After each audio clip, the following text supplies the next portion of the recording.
দেখি তো আশেপাশে কেউ আছে কিনা। না, কেউ নাই। চিঠিটা ওরে দিয়ে দিই।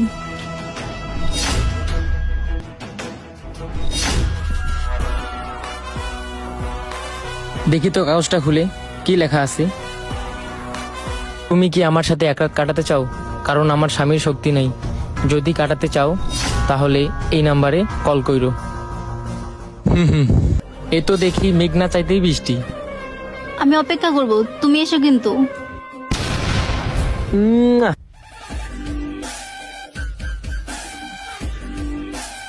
হ্যালো ম্যাডাম, আমি সেই ভিখারি।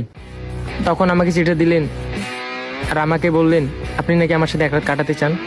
ও, আপনি? হ্যাঁ।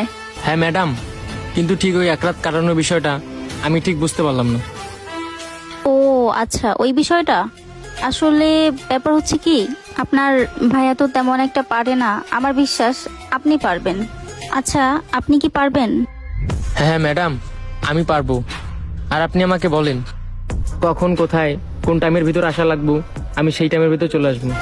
আচ্ছা শোনো, আজকে তো তোমার ভাইয়া বাসায়, তো আমি তোমাকে মেসেজ করে অ্যাড্রেসটা পাঠিয়ে দিব, তুমি কালকে চলে এসো। ওকে। আচ্ছা ম্যাডাম, ঠিক আছে, আমি কালকে সময় মতো আপনার বাড়িতে চলে আসবো।